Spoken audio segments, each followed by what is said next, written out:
전능하사 천지를 만드신 하나님 아버지를 내가 믿사오며 그 외아들 우리 주 예수 그리스도를 믿사오니 이는 성령으로 잉태하사 동정녀 마리아에게 나시고 본디오 빌라도에게 고난을 받으사 십자가에 못 박혀 죽으시고 장사한 지 사흘 만에 죽은 자 가운데서 다시 살아나시며 하늘에 오르사 전능하신 하나님 우편에 앉아 계시다가 저리로서 산자와 죽은 자를 심판하러 오시리라.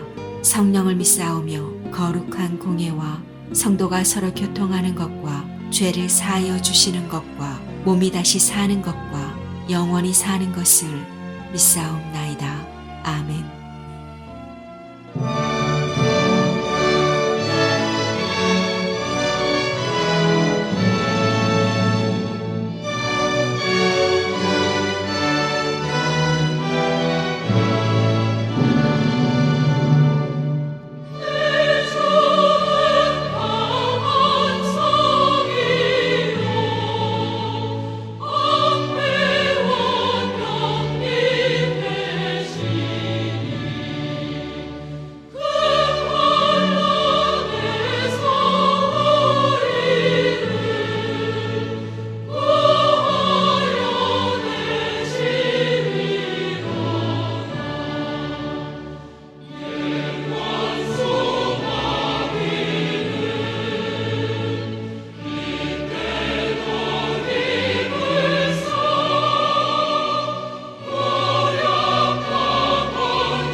예, 사랑하는 성령교회 성도 여러분, 설을 지나고 우리 같이 말씀으로 또 함께 모여서 교제하게 되었습니다.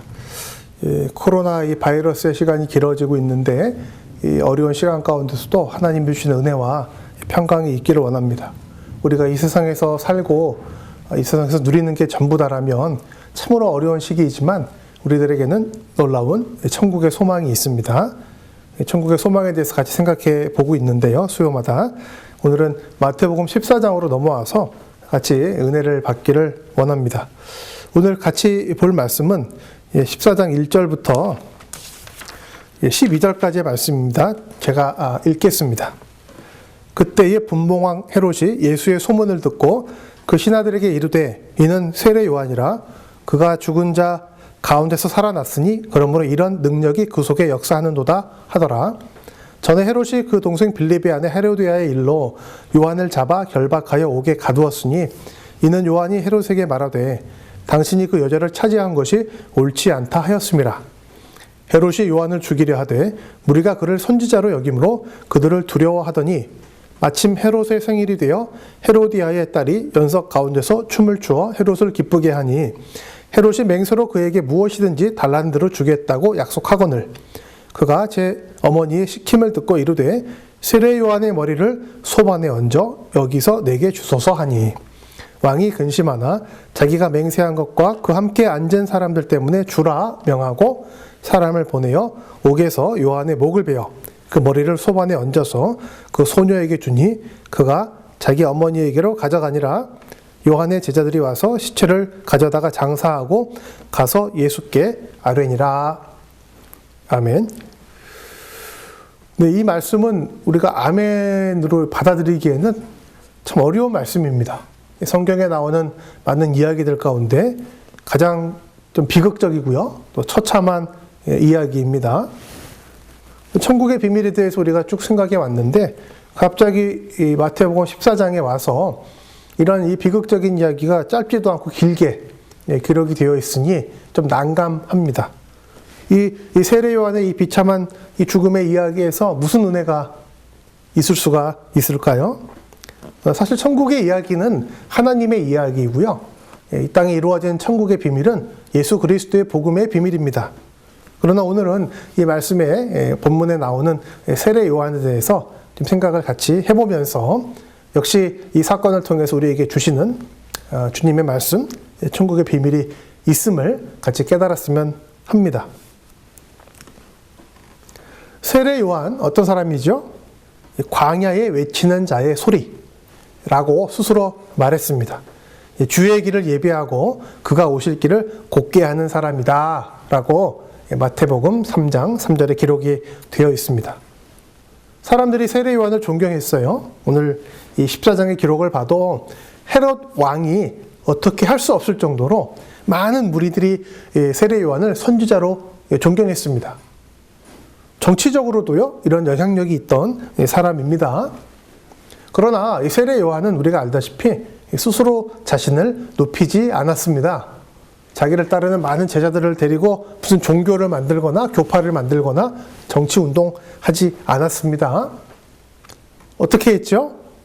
내 뒤에 오실 이가 계시다. 나는 그냥 광야에서 외치는 자의 소리이고 그분의 길을 예비할 뿐이다. 이렇게 말했습니다. 그리고 말하기를 나는 그분의 신을 들기도 감당치 못하는 미천한 사람이다. 이렇게 얘기했습니다. 우리 지난주에 살펴봤죠. 예수님이 마지막 비유에서 이렇게 말씀하셨습니다. 13장 52절에 천국의 제자된 서기관은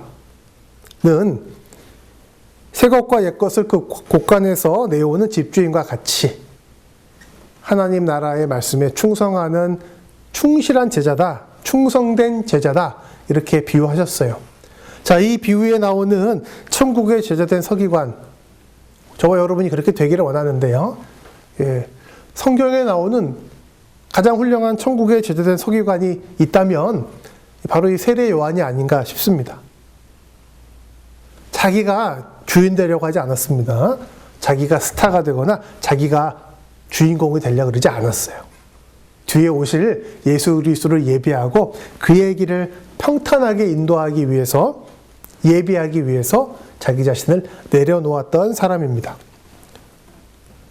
세례 요한이 이렇게 전도했습니다. 마태복음 3장 2절에요. 회개하라, 천국이 가까이 왔느니라. 자, 세례 요한의 메시지의 핵심이 이 천국이었습니다. 이 천국이 가까이 임했다, 이곳에 임했다라고 말하면서 세례 요한이 했던 것은 예수님이 오실 길을 예비하고 예수님에게 세례를 베푸는 것이었습니다. 자, 세례 요한이 왜 예수님께 세례를 베풀었을까요? 예수님은 세례 안 받으셔도 돼요. 예수님 죄가 없으시거든요. 왜 세례를 받았냐 하면 예수님은 죄가 없으시지만 죄가 있는 저와 여러분을 대신하여 제물이 되시고 십자가에 죽으실 분이시기 때문에 그것을 예표하는 차원에서 모든 인류를 대표하여 죄인이 받는 세례를 받으신 것입니다. 세례 요한이 말했죠. 당신은 세례 받으실 필요가 없습니다. 여기 있는 많은 사람들은 다 세례받고 거듭나야 될 필요가 있지만 유일하게 당신은 세례받을 필요가 없습니다. 이렇게 얘기했을 때 예수님이 세례를 주라. 이렇게 해서 하나님의 의를 이루는 것이 맞다 그러셨습니다. 하나님의 의, 어떻게 이루어지는 것이죠? 죄 없으신 하나님의 아들 예수 그리스도가 모든 죄인들을 대신하여 십자가에 죽으심으로 하나님의 의가 이루어지는 것입니다. 그게 뭐예요? 천국이 이 땅에 임하는 것입니다. 세례 요한이 한 일은 거기까지였어요. 회개하라 천국이 가까이 왔느니라 얘기하고 이 천국의 주인공이자 천국의 성취자이신 예수 그리스도를 사람들에게 소개하고 세례를 베품으로써 예수님이 희생 제물 어린 양 되심을 선포하는 것이었습니다. 오늘 나오는 이 마태복음 14장은요. 이 마태복음 3장에서 있었던 사건의 후일담입니다. 세례 요한의 마지막 모습입니다. 어떤 모습이죠? 세례 요한이 이 하나님 나라의 무대에서 퇴장하는 모습입니다. 세례 요한이 감옥에 들어갔습니다. 감옥에 들어간 이유는 헤롯 왕을 공격했기 때문이에요. 헤롯 왕이 자기 동생을 죽이고요. 그 아내를 뺏었어요. 지금도 있을 수 없는 일이죠. 그 문제에 대해서 세례 요한이 이야기했다는 것입니다. 당신이 그 여자를 차지한 것은 옳지 않습니다. 세례 요한이 정치인은 아니죠. 그러나 그 얘기를 했다는 것입니다. 여러 가지 해석이 가능하지만 저는 이런 마음이 들었어요. 세례 요한이 예수님을 소개하고 예수님께 세례를 베풀어 가지고 자기가 말했던 천국이 이 땅에 임했습니다 라고 알린 다음에 퇴장하려고 했구나. 이 말하면 감옥에 가고 죽게 되는 거 세례 요한이 몰랐을까요? 저는 알았다고 생각이 듭니다. 어쩌면 예수님이 오실 일을 다 예비하고 드디어 예수님 등장하셨기 때문에 이런 발언을 통해서 예수님의 사역의 무대에서 퇴장하는 것은 아닐까 이런 생각을 해봅니다. 자, 예수님께서 세례 요한에게 세례 받으시고 광야에 나가서 시험 받으시고요. 처음으로 전하셨던 말씀이 있습니다. 마태복음 4장 17절입니다. 회개하라 천국이 가까이 왔느니라. 세례 요한이 했던 말하고 똑같은 말씀으로 공생애를 시작하셨습니다. 자, 그리고 그 앞에가 중요한데요. 요한이 잡혔음을 들으신 이후에 비로소 이 복음을 전하시고 공생애를 시작하셨습니다. 세례 요한이 헤롯에게 대들어가지고 감옥에 잡혀 들어간 다음에 예수님이 회개하라 천국이 가까이 왔느니라 이렇게 얘기했다는 것이죠. 오늘 14장에도 보면 헤롯이 예수님 소문을 들었어요. 그리고 뭐라 그랬죠? 이는 세례 요한이라. 세례 요한이 무대에서 물러감으로 예수님이 본격적으로 사역을 시작할 수 있게 되었습니다. 성경이 그렇게 기록하고 있고요. 예수님에게 관심 없는 세례 요한도 그렇게 평가하고 있습니다. 무슨 뜻이죠? 세례 요한이 계속 거기 있으면 예수님이 사역하시고 활동하시는데 지장이 있을 수 있었다 이런 뜻이겠죠. 누구보다도 세례 요한이 그거 잘 알았습니다.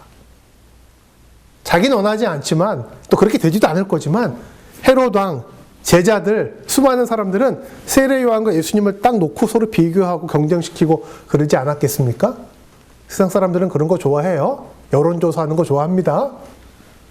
그러나 세례 요한은 자기 주제를 알았습니다. 자기는 메시아가 아니에요. 자기는 구세주가 아니에요. 자기는 독생자가 아니에요. 자기는 천국의 제자된 서기관에 불과한 것이지 천국의 주인공이 아닙니다. 그럼 어떻게 해야 되죠? 물러가야죠. 퇴장해야죠. 세례 요한이 선택한 길은 극단적인 퇴장입니다. 그 당시 불의한 정권에 대들어서 죽음의 길을 자초한 것입니다. 마태복음 11장에 보면 예수님이 이 세례 요한에 대해서 하시는 이야기가 조금 더 나옵니다. 세례 요한 때부터 지금까지 천국은 침노를 당하나니 침노하는 자는 빼앗느니라. 11장 12절에서 예수님이 말씀을 하셨습니다. 되게 어려운 구절인데요. 해석이 다양한데요. 여기서 중요한 건 세례 요한 때부터라고 예수님이 특정하셨다는 것입니다. 그 이전까지는 좀 달랐다는 것입니다. 세례 요한이 와서 사역하면서부터 천국이 이 땅에 임하는 방식이 바뀌었다는 뜻입니다. 구약시대 때 예표, 구약시대 때 그림자로 선포되었던 이 구원의 역사 하나님의 은혜가 세례 요한 때부터는 침노하는, 본격적으로 강력하게 역사하는 모습으로 나타나게 되었다라고 말씀하시는 것입니다. 또 우리가 잘 아는 표현이 바로 나오죠. 많은 선지자들이 있는데 내가 진실로 너희에게 말하노니 여자가 낳은 자 중에 세례 요한보다 큰 이가 일어남이 없도다. 예수님 보실 때 수많은 선지자가 있었는데, 아니 여자가 낳은 사람들이 있는데 그 중에 세례 요한이 가장 크다 말씀하셨습니다. 11장에서. 그리고 세례 요한 때부터 천국이 이 땅에 임하는 방식이 바뀌었다 이렇게 얘기하셨습니다. 세례 요한에 대한 예수님의 평가는 놀랍습니다. 거기에 비해서 이 14장에 나오는 세례 요한의 퇴장은 너무나 초라하고 비참합니다. 헤롯은 눈치 보면서 세례 요한 건드리지 않으려고 그랬는데 자기가 억지로 취한 동생의 아내의 딸, 그 동생 딸 조카죠. 이름도 안 나오는데 이 소녀가 춤을 췄대요. 흥분해가지고 야 네가 원하는 거 다 줄게 그랬더니 엄마가 시킨 대로 세례 요한 목을 딱 잘라서 쟁반에 얹어달라. 엄청나게 이 세례 요한이 싫었나 봐요. 그 헤로디아가. 그런다고 자기 딸한테 이런 말을 시킵니까? 또 시켰다고 하기로서니 왕이 막 근심하다가 앉은 사람들 때문에 주라 명해서 그날 세례 요한이 목이 잘려서 그 소녀에게 선물로 바쳐졌습니다.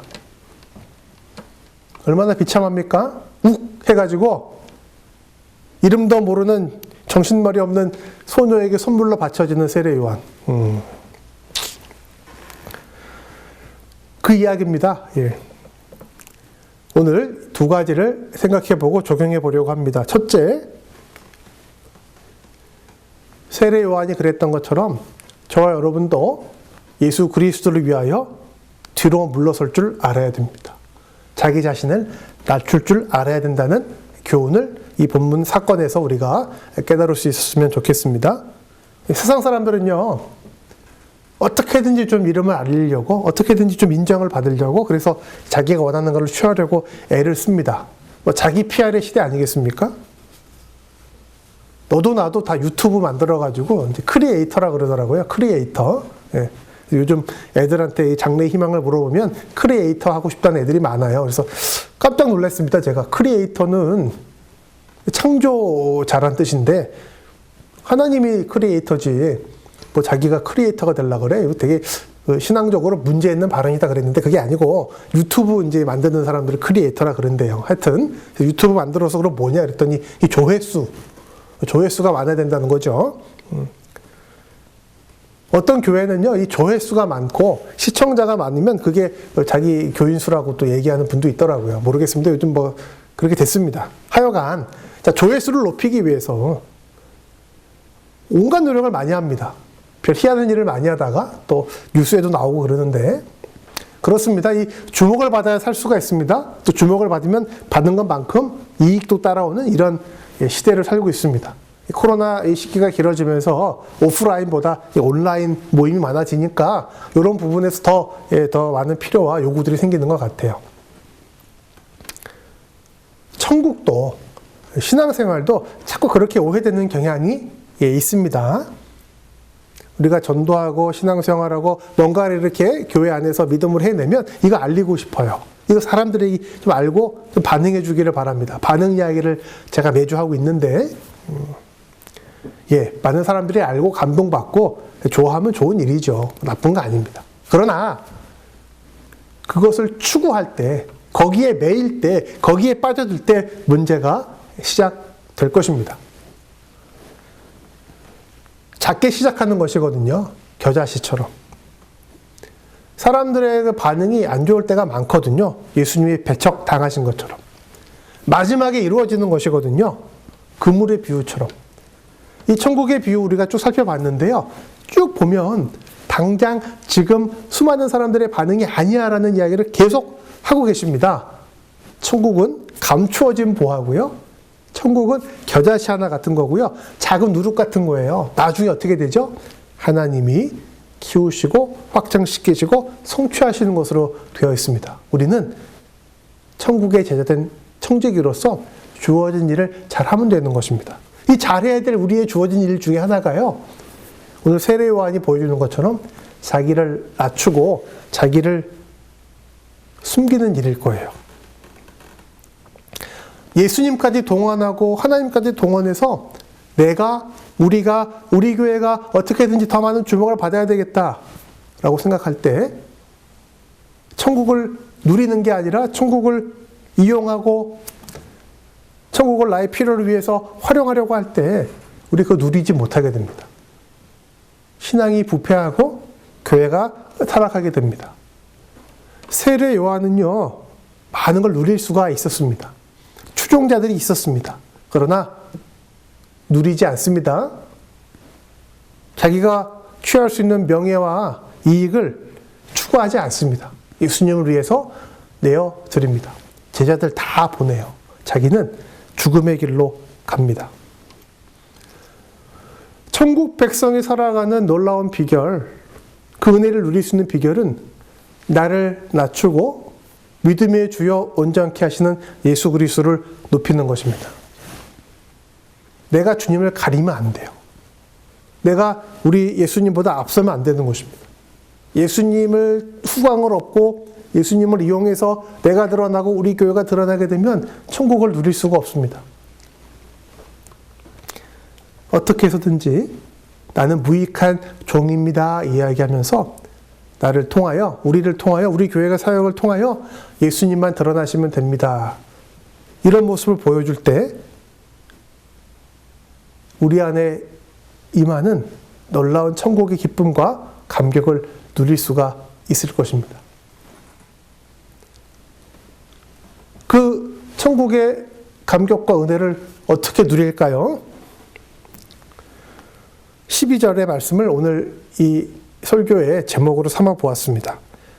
예수께 아뢰니라. 마지막 결론이죠. 요한의 제자들이 와서 시체를 가져다가 장사하고 가서 예수께 아뢰니라. 이 제자들이 예수님께 다시 와서 뭘 아뢰었을까요? 우리 선생 요한이 이렇게 비참하게 죽었습니다. 목이 잘려서 죽었습니다.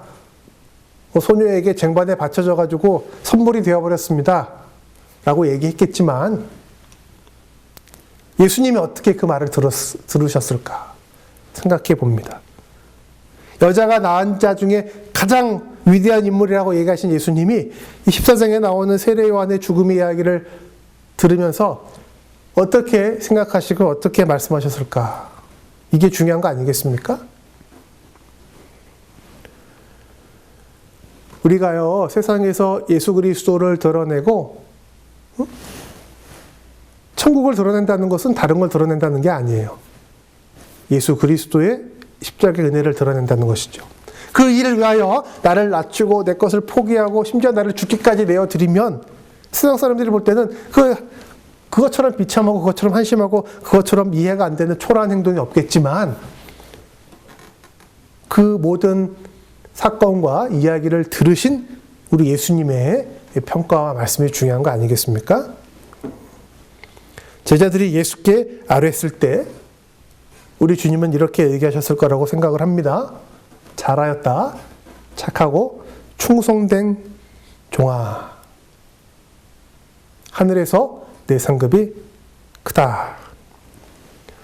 사랑하는 성도 여러분, 우리는 천국의 백성으로 부름 받았습니다. 이 세상에서 끝나버릴 삶이라면 이거 세례 요한의 죽음은 실패고요, 좌절이고요, 절망이고요, 바보 미련한 짓입니다. 그러나 이 세상이 끝나는 것이 아니라 놀라운 천국의 소망, 구원의 은혜를 받은 자이기 때문에 우리는 세상의 논리와 다르게, 세상 사람들이 추구하는 것과 다르게 다른 논리와 다른 방법으로 살아갈 수 있게 되었습니다. 그게 뭐냐면 나를 통하여 살든지 죽든지 예수 그리스도만 존귀하게 되게 하기 위하여 자기를 낮추고 부인하고 감추고 심지어 죽기까지 내어줄 수 있는 사람이 되었다는 것입니다. 영생이 있음을 믿습니다. 마지막 날 주님 다시 오셔서 우리 육신도 부활시키셔서 우리를 잘하였다 칭찬해 주시고 의인으로 인정해 주시고 값진 진주로 삼아주실 날을 사모하는 사람들입니다. 그리고 실제로 예수님 때문에 그분이 존귀하게 되기를 위하여 나를 낮추고 죽기까지 복종하면 우리 주심이 주시는 음성, 그 세미한 음성을 들을 수가 있습니다. 잘했다. 착하고 충성된 나의 종아. 사랑하는 성도 여러분, 이 어려운 시기, 엄혹한 시기, 예배를 드리는지 안 드리는지 잘 체크가 서로 안 되는 이런 시기, 어떠한 모습으로 이 말씀 앞에 서 있는지, 아니 앉아 있는지, 아니면 누워 계시는지 모르겠는데 아무도 체크하지 않지만 교회에 모여서 우리 공동체가 이렇게 신앙생활 합시다, 저렇게 신앙생활 합시다, 이런 요구가 많이 없잖아요. 이러한 시기에 정말로 착하고 충성된 종으로 인정받는 저와 여러분 되기를 원합니다. 이유는 하나여야 돼요. 아유, 내가 교회 안 가면은 또 연락 올 텐데, 내가 이렇게 안 하면은 주변 사람들이 이제 안 좋게 볼 텐데, 뭐 이런 여러 가지 많은 이유들이 우리 신앙생활 가운데 있었죠. 그거 나쁜 거 아닙니다. 필요한 겁니다. 좋은 겁니다만은 이런 것들이 지금 많이 없잖아요. 이유가 한 가지밖에 안 나와요. 뭐예요? 하나님이 나를 사랑하시지. 예수님이 나의 구원자 되시지. 그러니까 내가 예배 드려야지. 그러니까 내가 말씀 봐야지. 그러니까 내가 나에 있는 그 자리에서 기도하고 나에게 주어진 형편 속에서 전도하고 충성해야지. 다른 동기들이 아무것도 없다 할지라도 천국의 백성이 될 수 있는 놀라운 은혜를 주셨다는 이유 하나만으로 세례 요한처럼 충성한다면 그전까지는 잘 알지 못했던, 너무 세미한 음성이기 때문에 듣지 못했던 정말로 살아계신 우리 주님의 위로와 소망의 말씀을 드디어 듣게 될 것입니다. 사랑하는 성도 여러분, 이 겨울을 지나면서, 어려운 시기를 지나면서 이 어려움이 도리어 우리에게 기회가 되어 그동안 우리가 너무나 어쩌면 번잡하게 분주하게 신앙생활하다가 듣거나 깨닫지 못했던 주님과의 그 친밀한 관계 속에서의 그 음성을 듣는 은혜가 있기를 원합니다. 자기를 낮추고 자기의 기대와 자기의 계획을 조금 내려놓고 어떻게든지 주님만을 높이려고 애쓰는 그러한 모습이 저와 여러분들 가운데 또 회복될 수 있는 이런 기회가 되기를 원합니다. 사랑하는 하나님 아버지, 저희들을 주님의 자녀로, 하나님의 자녀로 불러주신 것 감사드립니다. 세례 요한의 모습을 보면서 또 우리들의 모습을 돌아봅니다. 많은 사람들이 좋아하고 또 예수님께 놀라운 칭찬을 받았지만 스스로 교만해지고 높아지지 아니하고 도리어 광야에 외치는 소리로 부름 받았음을 기억하면서 자기 자신을 죽기까지 내어드린 그 모습을 바라봅니다. 사랑하는 주님, 우리 모든 성도들에게 이 마음을 갖게 하시고 우리가 살든지 죽든지 예수 그리스도만 높이는 삶으로 부름 받았음을 깨닫고 그렇게 충성하는 귀한 청지기의 삶을 살게 하여 주시옵소서. 그때 비로소 들을 수 있는 주님의 위로와 칭찬과 은혜의 음성을 듣고 그 음성 때문에 더 충성하고 더 주님 사랑하는 귀한 천국 백성들 다 되게 하여 주시옵소서. 예수 그리스도의 이름으로 기도하옵나이다. 아멘.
하늘에 계신 우리 아버지여, 이름이 거룩히 여김을 받으시오며 나라의 임하옵시며 뜻이 하늘에서 이룬 것 같이 땅에서도 이루어지이다.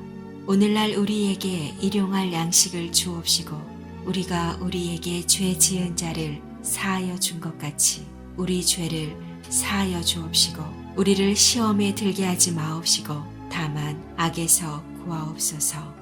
나라와 권세와 영광이 아버지께 영원히 있사옵나이다. 아멘.